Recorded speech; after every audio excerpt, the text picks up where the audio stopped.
Nottingham. 10 minutes to 8, as I say. Did you see the One Show last night? Something unusual happened on the One Show last night. If you didn't catch it, I'm going to play the little excerpt from you of what happened in just a moment. First, a blind Nottinghamshire man says he's outraged that he's twice been refused service at a Nottingham branch of Subway because he had his guide dog with him. He's Joe Lockery, and he wanted a sandwich from the Long Row store on Tuesday evening, didn't you, Joe? Morning to you. Good morning, Andrew. Thanks for seeing me. Yes, that's exactly what happened. So you went in with the dog? Well, I went into Subway and, like anyone else on the way home, attempted to order a sandwich, and the chap said that they didn't serve guide dogs, and I was a bit puzzled, so I showed him my environmental health card that we all carry to say that guide dogs were allowed, and he said yes, he knew, but he decided he wasn't going to serve me anyway, because a customer once got upset because a guide dog was in the store, apparently. What made this worse is I had exactly the same situation happen in exactly the same store about 18 months ago.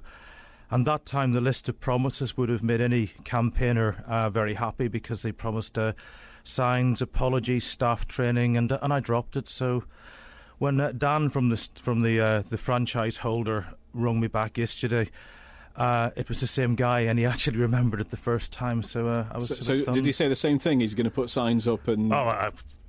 carbon copy of the first conversation, to be quite honest. So when I spoke to him, I said, look, I have to be honest with you, Dan. I said, I'm finding it difficult to believe you, so the only way you'll actually show me that you're actually honestly going to make positive changes rather than avoid a media scandal, the only way I'll believe you is if you actually send somebody into the show tomorrow to apologise. Yeah. And obviously I told them it was cowardly if they didn't after what I'd been put through. But as far as I'm aware, no one was available. But I do have a statement which I'll mention in a minute. But I mean, look, this kind of thing with guide dogs. You've got your guide dog is here now. What's your guide dog called? By the way? She's called Vida. She's on the floor here, causing a lot of trouble. As you can see. Yeah. I mean, does this happen a lot? You obviously go everywhere with your dog. It happens more and more. It's so severe now that guide dogs have launched a campaign called Open Your Doors. It's taxis, restaurants, pubs. In fact, Lewis said to me that he would order me a taxi and pay for it to get me here. And I said, you're joking, it probably won't accept the dog. So on her day off, my wife has got up and brought me in this early. Really? So they say to you can't come in here because you've got a guide dog? I've had them driving off in taxis shouting abuse. I've had a list of pubs and restaurants refuse me. I mean, I know we're dealing with autism and other issues on today's show, but 75% of registered blind people don't work, and it's not through lack of education, it's lack of opportunity and barriers put in the way by other people, quite honestly. I mean, so that's severe. If they tell you can't take your guide dog into a particular premises, that's surely discriminating against you on the basis of the fact that you have a guide dog, isn't it? It is, but of course... Is that legal? It's against the law to discriminate. And what made the Subway incident so much worse is I showed him my card from the Institute of Environmental Health Officers, because we have to brush our dogs every day. There's a certain amount... Obviously, you're expecting special dispensation, so you have to take extra steps to make sure your dog doesn't cause problems. But yes, I mean, as I said to Subway, I said, look, if I refuse to serve somebody based on the colour of their skin, if I refuse to serve anyone based on their sexuality, for example, that would be a hate crime. And ultimately, you're in a shop with a load of staff, everybody's watching you, and you just want the floor to swallow you up, and honestly. I've got to ask you this. Has your dog ever lunged at somebody's sandwich? Believe it or not, she hasn't, but she is half Labrador. She has the odd look in the odd dustbin, to be quite honest with you.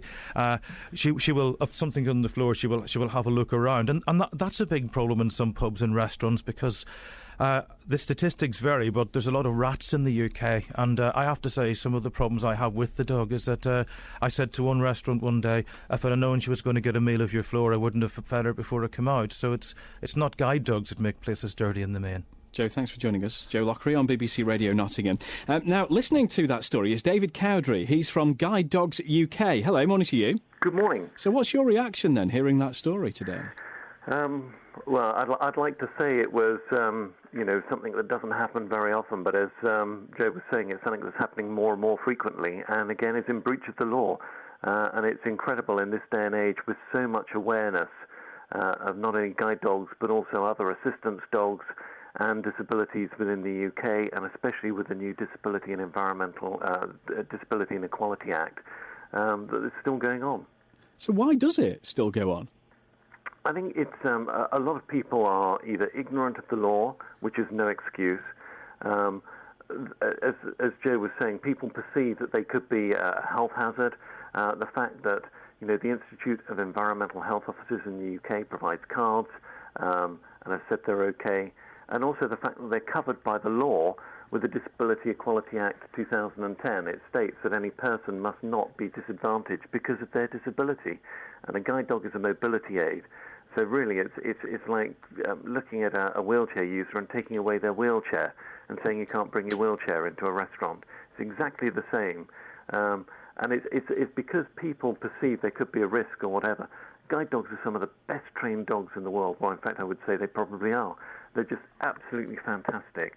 And as a mobility aid, they're critical for getting people out and about and giving them their independence.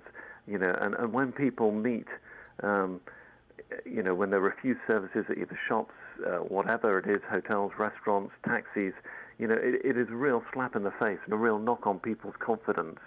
OK, David, thanks for explaining more. I've just been shown as well the card that both David and Joe have been talking about, the one that's issued by the Institute of Environmental Health Officers. It's got a picture here of Joe with his dog, so you know that's exactly who you're looking at. It says who he is, and it explains more about the fact that he's a registered blind guide dog owner.